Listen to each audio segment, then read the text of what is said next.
Welcome to Interactive Storytelling. This time we continue our review of the research done in analyzing stories. We focus on two topics. The first one is Joseph Campbell's monomyth, which presents a structure that is behind many mythical stories as well as many modern stories. Our second topic is kernels and satellites, which is based on the ideas from French structuralism. Like Prof's morphology that we saw last time, both of these try to find out the structure lying underneath the surface of a story. Let's begin with the monomyth. Joseph Campbell proposes in his book The Hero with 1,000 Faces, published originally in 1949, that all mythic narratives are just variations of one prototypical story. This story, which he calls the monomyth, tells about the journey of an archetypical hero.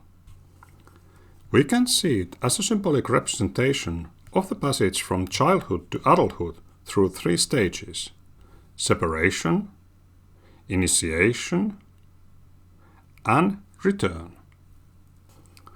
This journey is divided between two worlds that are separated by a threshold. On one hand, we have the inner world where the hero starts the journey and where the hero returns at the end of the journey. On the other hand, there is the outer world where the hero must go before they can return back to the inner world. Let's start following the hero's journey in the monomyth. In the beginning, the would-be hero is in the innocent world of childhood. This existence gets interrupted when an adventure calls the hero. The hero initially refuses to embark in the journey. With the help of a mentor, for instance a supernatural aid, the hero finally decides to leave. The journey takes the hero to the threshold between the inner, or known, and the outer, or the unknown world. The hero is unprepared for this strange new world and is caught in the belly of a whale, marking the separation from the known world. This ends the first phase, the separation. The second phase, the initiation, begins with the hero descending into the unknown world. This will take the hero through trials, which often occur in threes. In the first two trials, the hero fails, but the third one is a success. The meeting with a goddess leads the hero into temptation, which threatens the progress. Having overcome the temptation, the hero is ready to meet the abyss, which could be, for example, the actual villain. However, the hero is initially not yet ready and suffers a defeat leading to the lowest point of the story that could involve some form of symbolic death. This moment is also a turning point in the story, as the hero learns the lesson and survives the abyss. At apotheosis, the hero is ranked among the gods and receives the ultimate boon to bring back to the inner world. Like in the beginning, there's a call. This time it's to bring the boon back to the inner world. However, the hero refuses this call to return. This concludes the initiation phase. The third phase, the return, begins with a magic flight as the hero is chased by the forces in the outer world towards the inner world. Like meeting the mentor in the separation phase, an outside help rescues the hero and prompts the way to cross the threshold back to the inner world. The hero crosses the threshold and is back in the inner world. As the story is closing to an end, the hero has become a master of both inner and outer worlds. This finally grants the hero the freedom to live and to be free from the fear of death. And this is where the story comes to an end. Did this cycle ring any bells? Did it feel familiar? Were you already thinking about some books you have read or movies you've seen? Were you thinking about some ancient mythical story?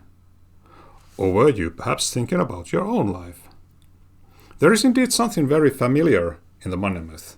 It feels close to one's own experiences as growing up from a child to an adult. No wonder then that Campbell's work has been highly influential in shaping Hollywood movies.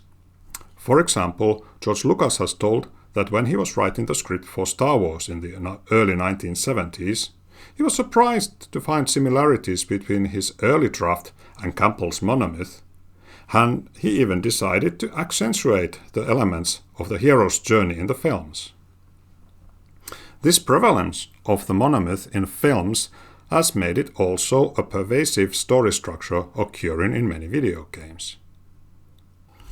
It's interesting to compare Prop's morphology and Campbell's monomyth. The overall structure seems to be highly similar. Prop talks about a donor and Campbell a mentor, who is essential in guiding the hero. In both cycles, the hero proceeds until they meet the villain or the abyss, after which they can return home. But even this return is not so straightforward but contains further challenges. Both Prop and Campbell seem to depict something that is almost inherent in our psychological makeover and in our understanding of stories. Let's leave these lofty thoughts behind and turn our attention next to another kind of structure present in stories. Based on the work by Roland Barthes and the French semiotics, Seymour Chapman separates the narrative content of a story into two groups: kernels and satellites. Kernels are the essential parts of a story. They form the identity of a story. If we change a kernel, we will destroy the narrative logic of the story and would have a different story altogether. Satellites refer to the content that could be omitted or altered without changing the identity of the story. Leaving out satellites might impoverish the story aesthetically, but it would be still recognizable. For example, the identity of the story of Cinderella remains the same whether she has one or two stepsisters, or whether her chores include cleaning the house or peeling the potatoes. These parts are satellites. However, the identity of the story would change if Cinderella's father had died and her mother would have remarried instead, so this part is definitely a kernel. Let's see how the kernels and satellites form a story. We start at the beginning. First, we have a kernel that opens up the story. So, once upon a time, there was a dark forest where lived a young boy with his parents. The next kernel continues the story. One day, there was a knock on the door. The boy opened the door, and there was a packet with his name on it, waiting for him. Now, let's pause here for a moment. Our first kernel forms a narrative block. Within this block are the satellites related to this part of the story. The satellites can continue and deepen the story. For instance, the story could elaborate the boy's living conditions. And there could be more details about the morning before there was a knock on the door. There could be even an anticipatory satellite of a later kernel, which could be foreshadowing something that happens later. For example, the boy has no idea how this morning is different from all the others and how it will change his life forever. The white line illustrates the chosen narrative path to the next kernel, but it could have taken a completely different path, such as these red ones.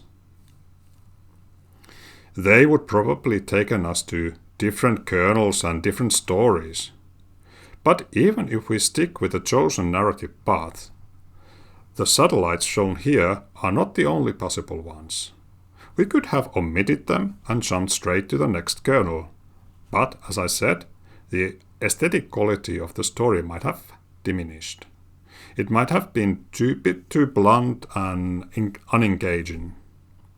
On the other hand, we could have had more satellites telling us much more about the house, the boy, his parents, and his life. Let's move on.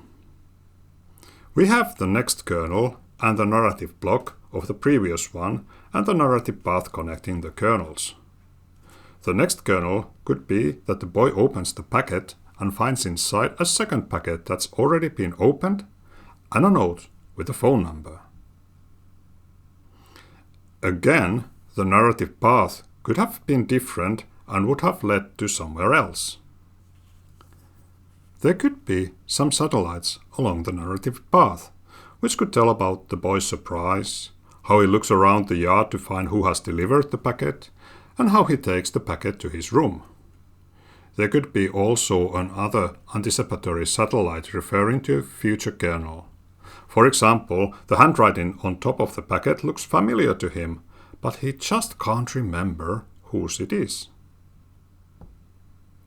And we can continue from there with new satellites leading to a new kernel.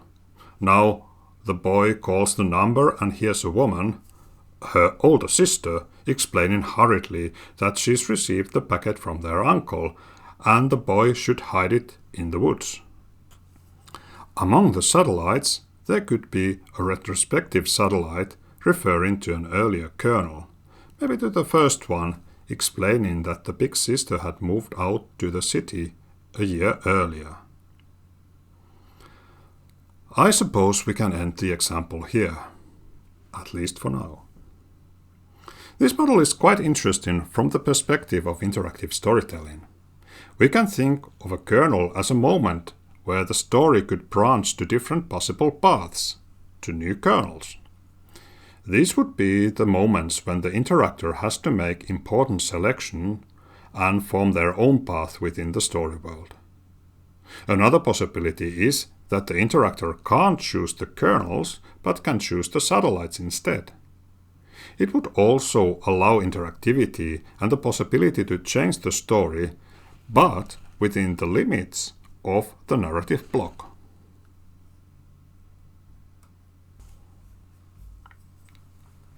Espen Asset has actually used the kernel satellite framework to differentiate stories and games.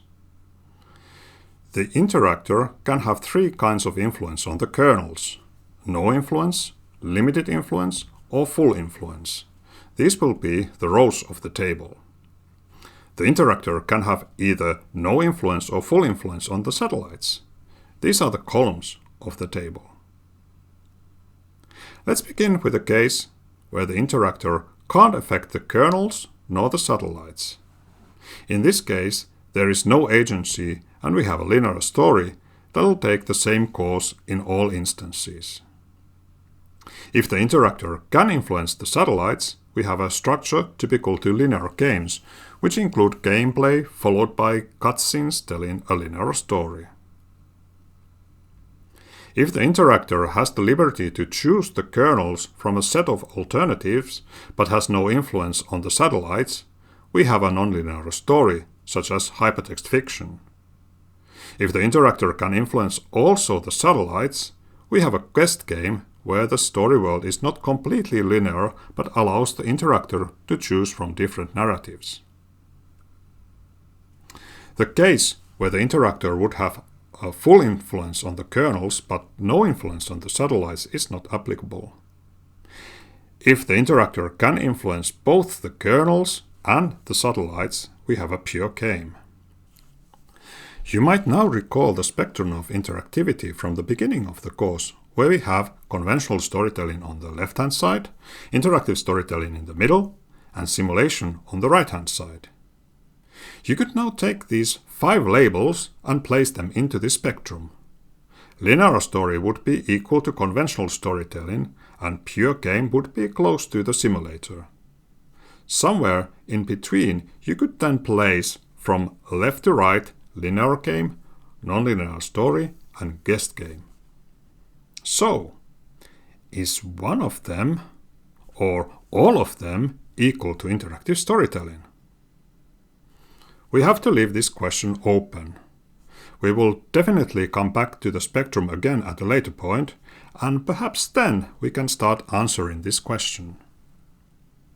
But the next video won't yet be the one for that. Instead, it'll conclude our short and condensed review on the research on stories. Next time, we will shift our focus from studying stories in general to studying interactive stories in particular. We will move on to the 1990s and 2000s, when the research on interactive storytelling really started, and we'll meet some seminal people who have been influential in defining the discipline. See you there.